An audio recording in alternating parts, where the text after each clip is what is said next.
I never thought a simple family BBQ would expose years of hidden abuse, but looking back, all the signs were there. I just didn't want to see them. My name is Emma, and my 5-year-old daughter, Lily, is the light of my life. My husband, Mark, and I adopted her when she was just 6 months old, after years of struggling with infertility. From the moment we brought her home, she filled our world with laughter and joy. Mark's family welcomed Lily with open arms. Well, most of them did. His parents doted on their first grandchild, and his younger brother, Tom, was always ready for a game of peekaboo. But his sister, Andrea, that was a different story. From the beginning, Andrea made it clear she didn't approve of adoption. How can you be sure about her background? She asked during that first family dinner, eyeing Lily like she was examining a questionable piece of fruit.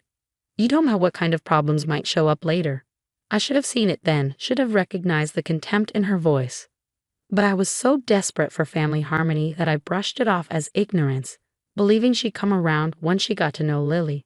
Over the years, the little incidents piled up. Andrea would accidentally knock over Lily's juice cup at family dinners, claiming our daughter was too clumsy. She'd make snide comments about Lily's clothes being second-hand looking, even though they were brand new.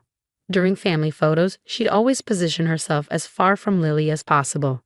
She's just particular about her things, Mark would say, defending his sister. You know how Andrea is with her designer clothes and perfect house. But it was more than that.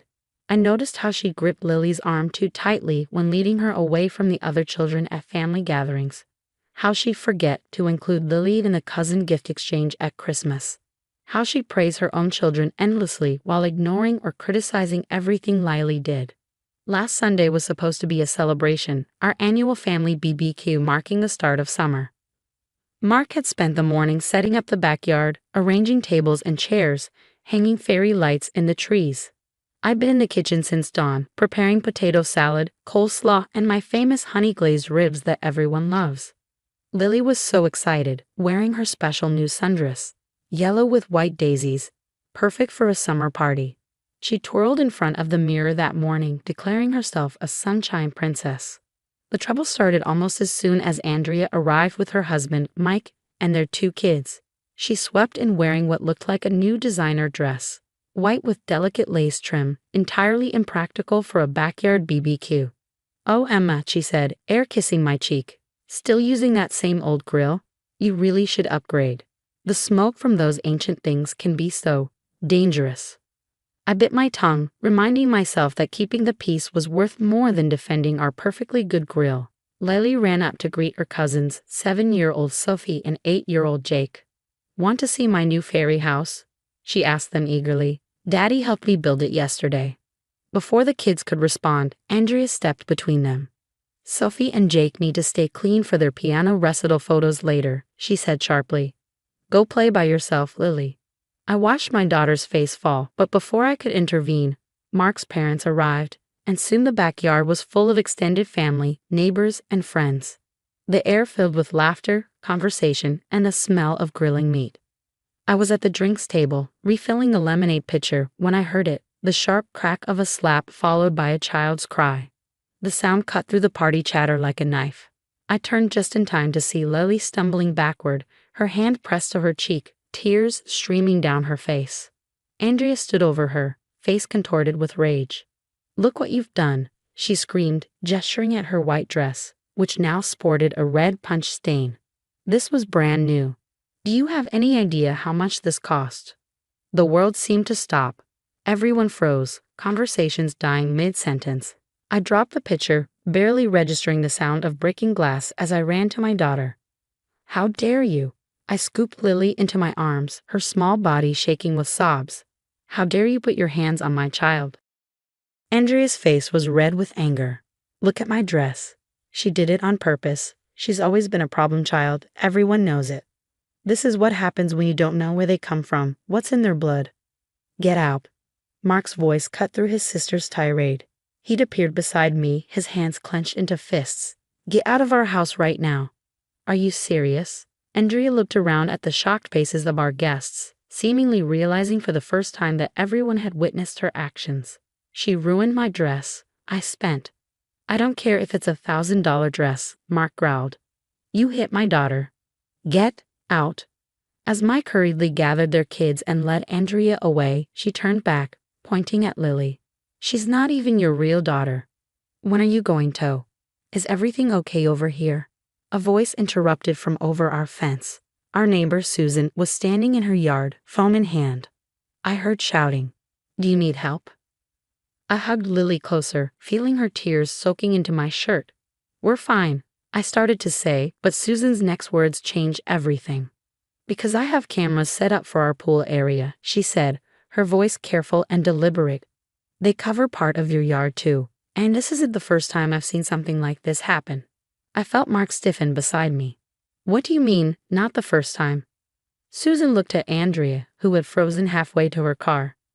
I have footage from other gatherings, she said quietly. I never knew quite how to bring it up, but after seeing this, she held up her phone. Would you like to see what else my cameras have captured? The next few hours were a blur. After the party guests left, Susan invited us to her house to view the footage. I sat on her couch, Lily asleep in my arms, exhausted from crying. Mark paced behind us while Susan connected her phone to the TV. I installed these cameras last summer after some neighborhood vandalism, she explained, pulling up a folder of videos. They're motion activated and have excellent night vision. I never intended to. Well, here's what I found. The first clip was from Easter Sunday. We'd hosted an aita in our backyard, and the camera caught Andrea cornering Lily behind our garden shed. There was no audio, but we could clearly see Andrea grabbing Lily's arm, shaking her violently while pointing at something on the ground. My daughter's face was twisted in fear. That was when Lily said she couldn't find any eggs, Mark whispered, his voice hollow. Andrea told us she was just helping her look. Susan played clip after clip, Andrea pushing Lily away from the other children at our Memorial Day cookout, Andrea deliberately tripping Lily as she ran past during a game of tag, Andrea pinching Lily's arm when she thought no one was watching during our 4th of July celebration. The most recent footage was from just 2 weeks ago, during a casual Sunday dinner. The camera caught Andrea following Lily to our backyard playhouse. She grabbed my daughter's favorite doll, held it over the trash can, and made Lily beg for it back. Stop, I choked out, unable to watch anymore. Please just stop. Mark had stopped pacing. He stood frozen, staring at the screen, his face ashen. How did we not see this? He whispered. How did we let this happen to our little girl? Children often don't tell, Susan said gently. She was a retired school counselor, I remembered. They blame themselves, or they're afraid of causing trouble. And abusers are very good at hiding their behavior. I'm calling the police, Mark declared, pulling out his phone. Wait, Susan held up a hand. Before you do that, there's something else you should see. She pulled up one final video, this one from her front yard camera. It showed Andrea standing in Susan's driveway late one night, peering into her car windows with a flashlight. This was 3 days after I first noticed her behavior with Lily, Susan explained. I think she saw my cameras and was trying to figure out if they were recording. That's why she was so angry today, I realized. She knew she might be caught on camera, but she lost control anyway. Mark was already dialing. Within an hour, 2 police officers were sitting in Susan's living room, reviewing the footage and taking statements. They were particularly interested in the video of Andrea searching Susan's car. That could be attempted breaking and entering, one officer explained. Combined with the evidence of child abuse, we have enough to press charges if you want to pursue that route. I looked at Lily, still sleeping in my arms, her cheek slightly red where Andrea had slapped her. Yes, I said firmly, we want to press charges. The next few days were chaos. Andrea was arrested and released on bail. Mark's parents were devastated, torn between their 2 children. Mike, Andrea's husband, came to see us, looking shell-shocked. I had no idea, he kept saying. She was always so careful when I was around. But looking back, there were signs. The way Lily would hide behind you when we visited. How she never wanted to be alone with Andrea. The truth, once exposed, seemed to unlock other memories. Mark's mother remembered Andrea jokingly saying she hoped Lily would be sent back to her real family. His father recalled Andrea insisting that adopted children were prone to violence and needed to be kept in line. She needs help, Mike admitted. Professional help. I've taken the kids to my sister's house for now. I can't risk her behavior escalating with them. A week after the BBQ, We sat down with a family therapist who specialized in childhood trauma. Lily was remarkably resilient, she told us, but would need support processing what had happened. The most important thing is that she knows she's safe now, the therapist explained. That she did nothing wrong, and that you believe her and will protect her. We also learned why Lily had never told us about Andrea's abuse. Bad auntie said you'd send me away if I was bad, she whispered during one session. She said that's what happens to adopted kids who make trouble. My heart broke all over again. Mark had to leave the room, and I heard him punching the wall in the hallway. 3 months have passed since that fateful BBQ, and our lives have changed in ways I never could have imagined. The court case against Andrea moved surprisingly quickly, thanks to Susan's video evidence and multiple witnesses from the party.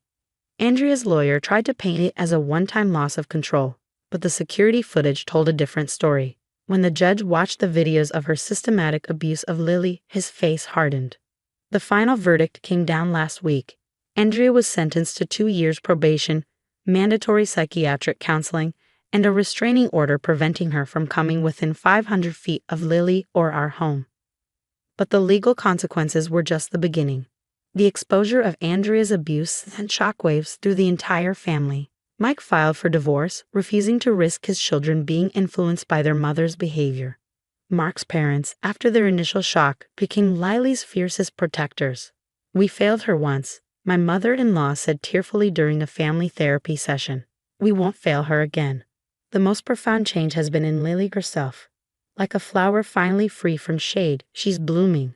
No more hiding behind my legs at family gatherings. No more mysterious stomach aches before family visits. She laughs louder, plays harder, and her nightmares have become less frequent. Last week, she did something that made my heart soar. Safi and Jake, Andrea's children, came for their first supervised visit since everything happened. They'd been asking to see their cousin, and their therapist thought it would be good for all the children to maintain their relationship. I was nervous, but I needn't have been. Lily ran straight to them, pulling them toward her new art table. Want to see my paintings? She asked, her voice strong and clear. Daddy got me special paints that don't stain clothes. The children spent the afternoon drawing together, whispering and giggling like nothing had changed. In a way, nothing had. They were just kids, innocent of their parents' issues. Susan, our neighbor who exposed the truth, has become family. She and her husband John join us for dinner every Sunday, and Lily calls her Aunt Sue. Without her cameras and her courage to speak up, who knows how long the abuse might have continued. I just wish I'd said something sooner, Susan told me one evening as we watched Lily playing in her backyard, visible through those same security cameras that had revealed the truth. You said something when it mattered most, I assured her. When you could prove it. Mark has changed too. Gone is the brother who made excuses for his sister's behavior. He's in therapy, working through his guilt about not protecting Lily sooner. Last night, he sat on the edge of her bed during story time, watching her sleep long after she dozed off. I keep thinking about all the times she tried to tell us, he whispered when I found him there. The little signs we ignored because we couldn't imagine Andrea would.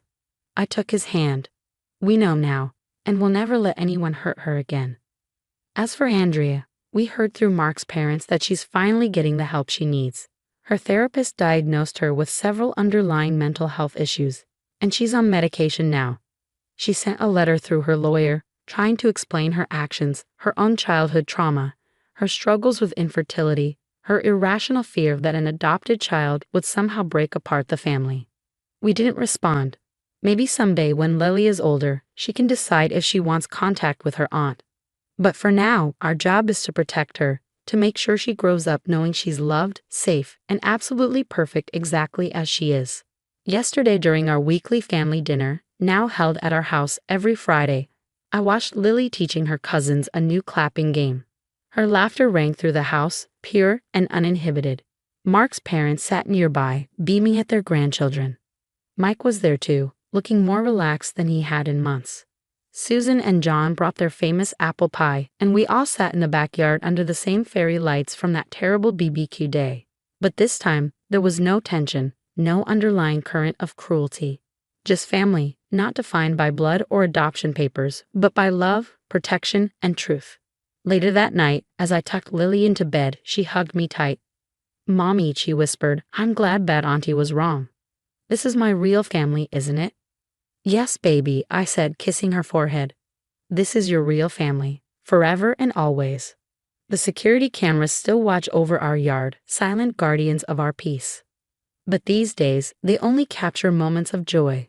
Lily playing with her cousins, family gatherings full of laughter, and the occasional neighborly wave from Susan next door. Sometimes the worst moments in our lives lead us to the best changes, and a single act of exposure can cleanse years of hidden darkness.